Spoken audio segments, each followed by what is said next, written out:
Hello and welcome to Pitt Street Research. My name is Stuart Roberts and I'm one of the co-founders of our firm. And joining me from Perth on the morning of Friday, the 14th of March 2025, is Mr. Justin Virgin, who's the CEO and Managing Director of Terrain Minerals, ASX TMX. Justin, good morning. Yeah, good morning. Thanks, Stuart. Thanks for having me. Justin, before we go on, I can't help myself here. You bear a striking resemblance to Peter Dutton. So let me tell you, you have my vote right now. Well, thanks. So hopefully we'll see you on the register. But turning to more serious business, your Smokebush Project in the Midwest region of Western Australia has a lot of people interested. You were originally pursuing that one, as far as I can tell, mainly for gold. Same kind of sort of shears that you'll find at the Rothsey gold mine, not far from where you are. Turns out there's a heck of a lot of clay, which is highly prospective for gallium, of all things. Yeah, it's an interesting project. There's two parts of the project. There's three actually. There's a gold part of it and there's a gallium part of it. So the gallium, we're calling it Larins Lane, and we were on the gallium bandwagon down in Esperance and Lord River. But we did some polymetallic drilling at Larins Lane, which is 3 kilometres by 9 kilometre long area of clays, which we have a JORC exploration target on 5% of it. There's been 105 holes over the whole area, but not all of them can come into the JORC, so close enough. So we sort of know what's there. It's a big drainage channel between two granites and pushed up, so you can see it by 3 by 9. We're currently running some met studies with the government here and a few other groups to unlock it before we go back and do more drilling. But this really has some scale and size to be quite a significant project. You know, in WA, the geopolitical situation with gallium at the moment is probably in our favour. So it's quite an exciting time for trade. Let's talk about that. Gallium is an important feature of the semiconductor industry, particularly gallium nitride. But it seems that an inordinate amount of gallium is in the Chinese production system and subject at the moment to export controls, as far as I can tell. Yeah, there is export controls. They cut it off, I think, August before last, 100% for reintroducing it. Look, it's the glue that sticks the modern world together. There's no lasers or LED lights. There's LED lights everywhere. Your computer chips switch faster at lower voltages, operate at high temperatures with the gallium nitrates. So if you want AI, you want quantum computing, and basically the modern military complex, you've got to have gallium components. The world stops without it. So with China having 98%, there is a need for an alternate supply. Right. Turns out if you discover then a significant gallium resource, all sorts of important and interesting people are going to want to talk to you. Yeah. with being a non-London Metal Exchange or non-LME and B2B product, it's very hard to bring this thing forward that end user. So our strategy has been to basically advertise that we've got the stuff and hopefully wave the flag and get people to come to us. And right. Even today, I've had an interesting conversation.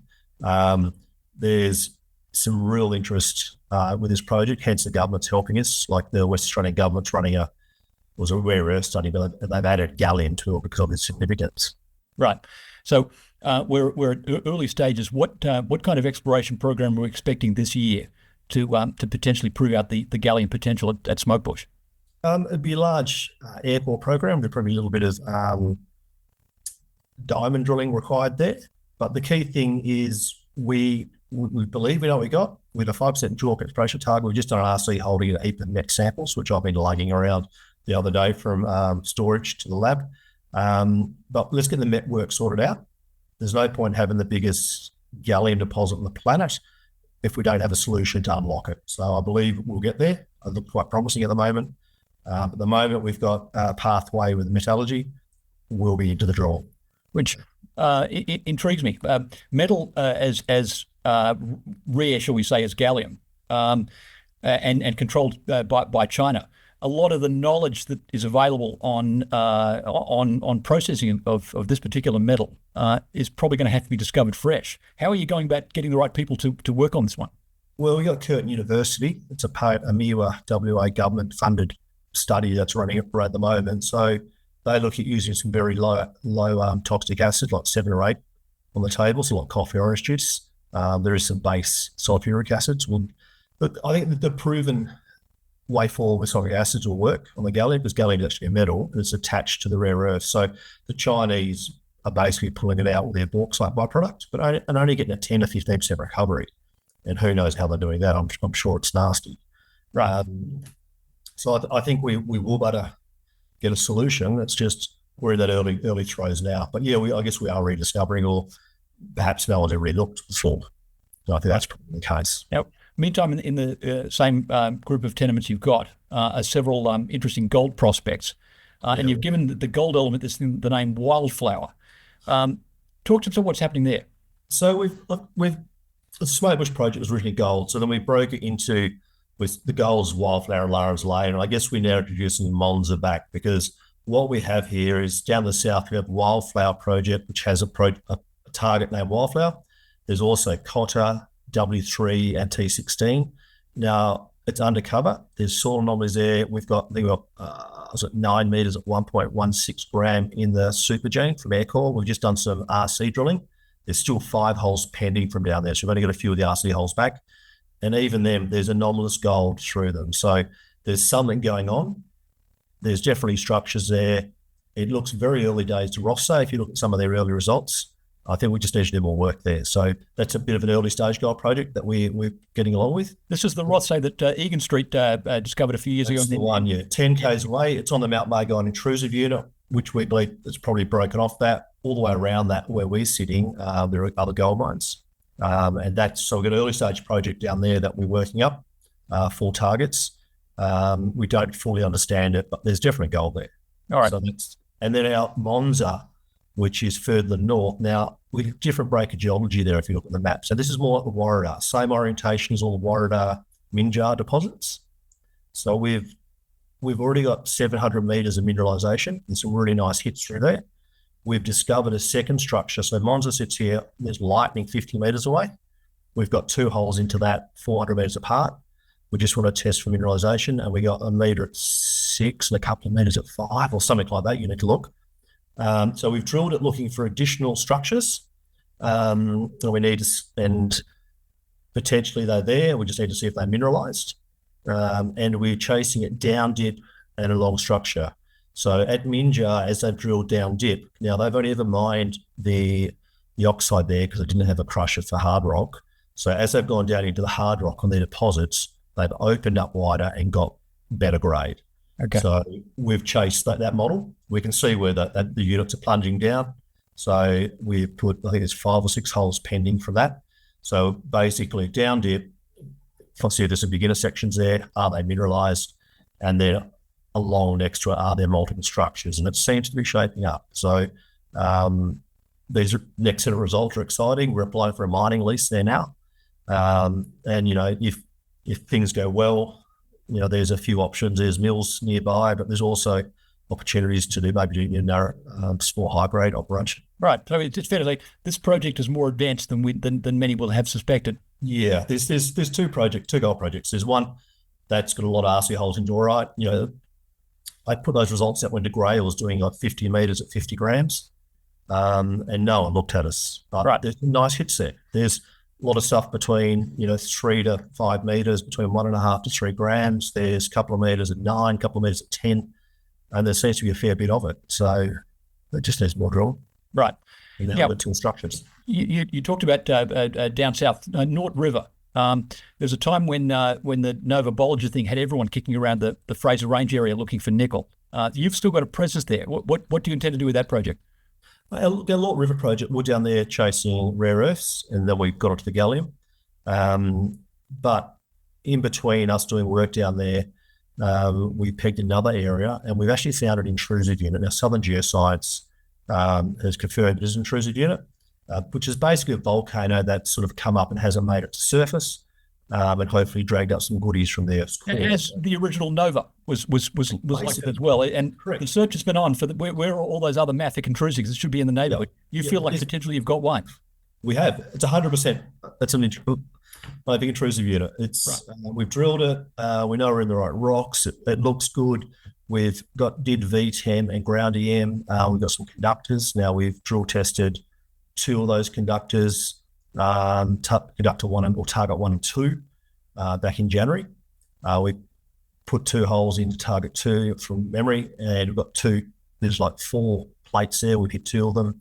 And on target one, there's a plate we model up, we put a hole straight through that. So the plates are sitting between about 100 and 400 meters, and we've punched down into them, and those results are in the lab. We've just told the market that we've intersected them, and we've left it at that. It's just too hard if you start putting visual stuff out.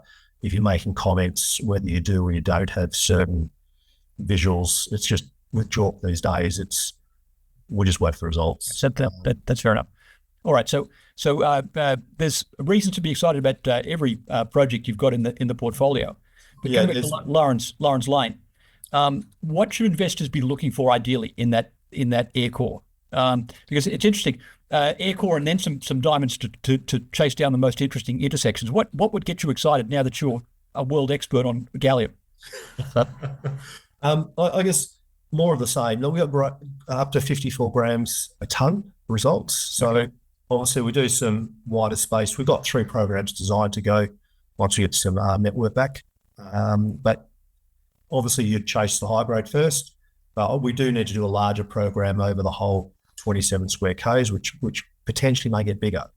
And then we can start working out. I guess the interesting thing with Larins Lane is we can be a gallium only supplier, where everyone else is bauxite, so it's aluminium price subject to that, and if they're in certain scenes. So we can tailor make a project for someone who wants X amount of tons of gallium per month or per year. We can build something to suit on the assumption we get to that stage. Okay. So it's a bit special, and it's in sand. This is not hard rock. Well, yeah. So it's all seems to be coming your way in terms of your initial thesis on this whole project. So well done on getting it this far. For investors who don't know you, you had an unusual route into the resources sector. You started life as an auto electrician, then went on to do electrical work in the goldfields and the Pilbara before going into business for yourself. Tell us a bit more about your background. I'm from a mining family. We've had aggregate quarries and cement trucks and pubs, so typical farms, typical Aussie boy. But I got an auto electrician by trade. I worked in the mining industry all throughout WA and the Northern Territory, a lot of field service sort of work for the major mining companies and major contractors. I then run my own business doing the same thing for a few years before doing some travel, and then obviously going back to university where I studied marketing and walked away with an MBA. Then got into stockbroking, which I've been a stockbroker with some major Australian leading firms. And been involved in a few junior mining companies, and Train being one of them, where I started as a non-executive, and now I'm executive. So, and have out of broking 100% now. Right. Well, Justin, well done on getting Smokebush to where it is now. Investors ought to go and take a look at this project, because it's not very often you get potentially the next big mine in a commodity as important as what gallium is at the moment. This could be it. It really is. It's something specialty and in demand. We need a source outside of China. I can't see that geopolitical situation changing much, at least over the next 4 years. And obviously the gold's nice, and Lord River, let's see. But just adding to that, we've got 2 pending projects in Queensland, which is a big copper gold opportunity for us. That's very close to being well granted, and we have a large area in the Pilbara, so it's potentially mainly lithium, but also gold up there as well. So they'll be coming online shortly. We believe we need a group of projects to bring forward. That's sort of the company's strategy. The goal is to production on one of them. So let's see how we go. All right, good luck. Justin Virgin, thanks for joining Stocks Down Under. Yeah, thank you, Stuart. Make sure you get on the register if you're going to vote. So.